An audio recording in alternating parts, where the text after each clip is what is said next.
네, 안녕하세요. 오늘은 지난 시간에 말씀드린 것처럼 저희 처남 얘기를 좀 해보려고 합니다. 저희 처남은 저희 아내하고는 2살 차이고요. 이 친구가 사실은 학교 다닐 때 공부하기 싫어가지고, 물론 이제 반 친구들한테 좀 괴롭힘도 좀 많이 당하다 보니까 중학교에 다니다가 좀 자퇴를 했어요. 자퇴를 하고 일찍 사회생활을 시작했거든요. 근데 우즈베키스탄이라는 나라 자체가 무슨 일자리가 많은 게 아니다 보니까 동네에서 세차 같은 거 이런 거를 좀 해주고 이렇게 돈을 받고 막 그런 식으로 알바를 좀 많이 하게 됐어요. 처남이 성격이 좀 굉장히 꼼꼼해가지고 아는 사람들이 차를 맡기면 세차를 굉장히 잘해주다 보니까 소문이 나가지고 자기가 용돈을 쓸 정도의 그 정도 벌이는 좀 했거든요. 근데 이제 집에는 보탬이 안 되고 그러다 보니까 이 친구가 극동 러시아, 그러니까 우리가 잘 아는 블라디보스톡 이제 그 위로 쭉 올라가면 하바롭스크라고 있어요. 거기가 이제 인구가 한 60만 정도 된다고 하는데 좀 북쪽 지방이죠. 거기에 이제 친구가 좀 알려줘가지고 취직을 하게 됐어요. 이제 우즈벡 사람들이 러시아로 많이 취직 일 때문에 많이 가거든요. 근데 러시아 갈 때 비자 같은 이렇게 까다로운 게 없기 때문에 자유롭게 러시아에 가서 일을 많이 하거든요. 예전에 소비에트 연방이었기 때문에 우즈베키스탄도 러시아에서 큰 반대 같은 거 이런 거 없이 많이 자유롭게 우즈벡이나 중앙아시아 사람들이 러시아에 가서 일을 많이 하는 것 같더라고요. 그래서 이제 저희 처남도 친구 따라가지고 하바롭스크에 가서 케밥집에 가서 일하게 되었어요. 이제 케밥 가게에서 처음엔 아무것도 몰랐는데 이 일을 하다 보니까 이제 좀씩 알게 되잖아요. 그래서 제가 알기로는 한 1년 6개월 정도 일을 했거든요. 일을 하고 나서 다시 이제 우즈벡 집으로 돌아와가지고 작은 케밥 가게를 하나 오픈을 한 거예요. 집 근처에다가. 근데 그 당시만 하더라도 그 처갓집 근처에는 그런 케밥 가게 자체가 없었거든요. 그래서 좀 자기가 생각했던 것보다 장사가 좀 잘 됐어요. 막 직원을 한 2명 정도 두기도 하고 거의 밤 새다시피 해서 24시간 아니지만은 새벽 시간 빼놓고는 거의 다 이제 운영을 할 정도로 그렇게 이제 풀로 운영을 했거든요. 장사가 좀 되니까. 그래서 이제 우리 장모님도 고기 같은 거 패티라 그러죠. 패티 이런 거 이렇게 구워주기도 하고 막 이렇게 했어요. 온 가족이 막 달라붙어서 일을 했거든요.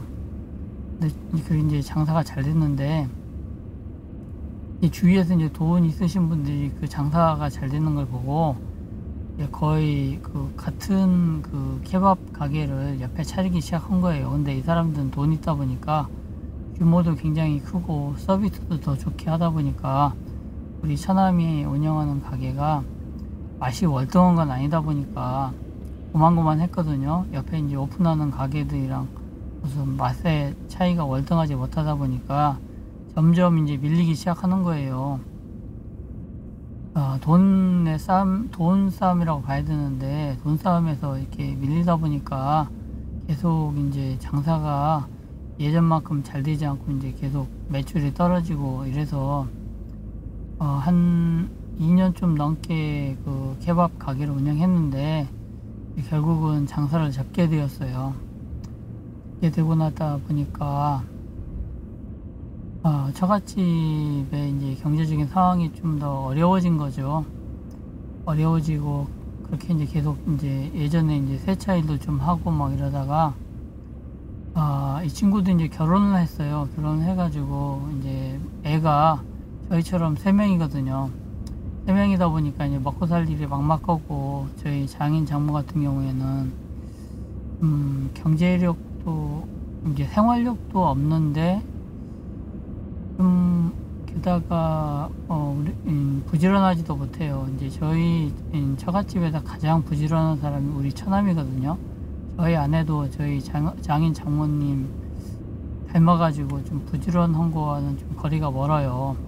근데 우리 처남은 굉장히 좀 부지런한 성격이에요. 그러니까 이 친구도 이제 자기가 느꼈겠죠. 자기가 부지런하지 못하면은 자기가 돌봐야 될 식구들이 많다 보니까 굶어 죽기 딱 좋겠다 이런 생각이 많이 들었다고 생각하시면 될 것 같은데, 이제 그 압박감 이런 거, 이제 처남이 이렇게 가장 아닌 가장이 되어 있는 상태거든요. 우리 장인 어른께서 하도 이렇게 속도 많이 썩이고 일과는 좀 거리가 먼 분이다 보니까 이제 처남이 그렇게 이제 가장에 이제 위치에 있게 되었는데, 이제 가게도 문을 닫고 이제 먹고 살 일이 막막하잖아요. 자기 이제 와이프까지 해서 자기가 거느리고 있는 식구만 5에다가 장인 장모까지 같이 좀 생활비를 들여야 되다 보니까 이제 자기 포함해서 7명을 자기가 이제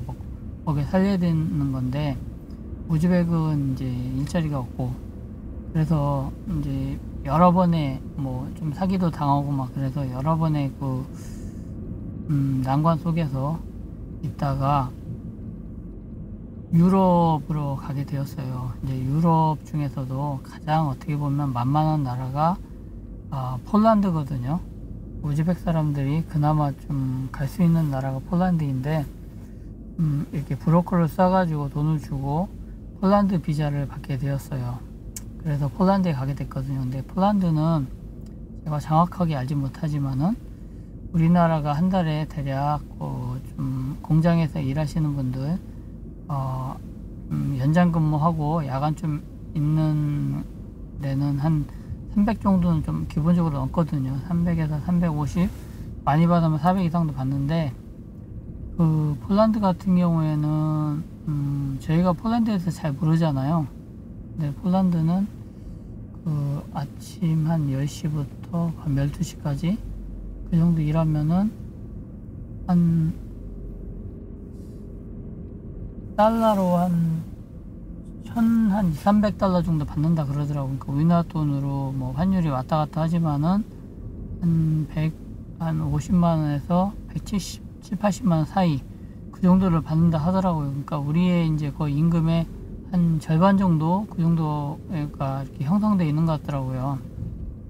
그 정도를 받는데 거의 한 달 내내 쉬는 날이 없다고 그래요. 이제 이 친구도 이제 케밥집을 해봤기 때문에 케밥 가게에서 계속 일을 하거든요.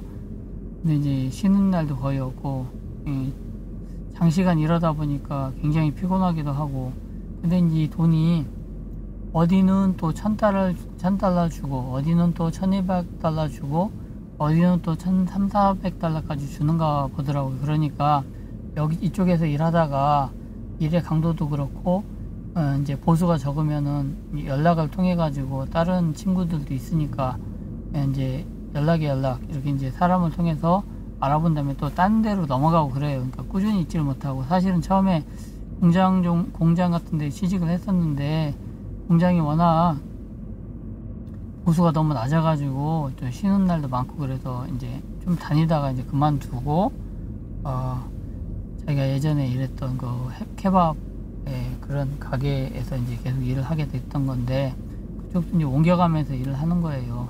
꾸준히 정착을 해야 되는데 이제 그 받는 돈이 많지 않고 그러다 보니까 다른 데하고 좀 차이가 나다 보니까 옮겨가게 된 건데, 이제 또 옮겨가서 이제 막상 또 일하다 보면은 또 자기가 그쪽 사장님이 얘기했던 거랑 또 달라요. 쉬는 날도 뭐 한 달에 한 2번 정도는 주겠다, 이렇게 근무 시간도 어려우면은 조금 줄여주겠다 이런 게 얘기를 하고 갔는데, 막상 일하다 보면 그것도 아니고 또 그 집 같은 경우에, 숙소 같은 경우에도 좀 굉장히 열악한 상황에 있는 경우도 있고, 그래서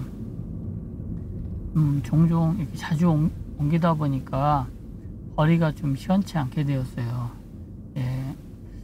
그러다 보니까 우즈벡이 이제 보내주는 돈도 좀 불규칙적이고, 그래서 이 친구가 굉장히 많이 좀 힘들어하는 것 같더라고요. 근데 이제 참 제가 좀 약간 저번에도 화가 많이 났지만 더 화가 나는 게 우리 장인 장모의 좀 입장이에요. 이 양반들이 무슨 생각하느냐. 자기가 이제 아들이 있기 때문에 아들이 이제 집안의 모든 것을 책임져야 된다는 거예요. 이제 해준 것도 없는데. 그러니까 아들이 고생하는 건 알겠는데 어차피 뭐 자기들이 이제 다 먹여 살려야 된다는 그러한 생각이 굉장히 강하세요. 좀 밖에 나가서 우리 장모님도 좀 일을 뭐 소일거리라도 뭐라도 좀 했으면 좋겠는데 일을 안 하세요. 물론 이제 어린 애기들을 돌봐야 되기 때문에 이제 처남댁 애기들이 있기 때문에 그런 것도 있긴 있는데 제가 보기에는 뭐 그거보다는 좀 일할 수 있는 알바라도 할 수 있는 좀 그런 건 되는데 안 하시더라고요. 그리고 이제 그러니까 우리 처남이 더 힘든 거거든요.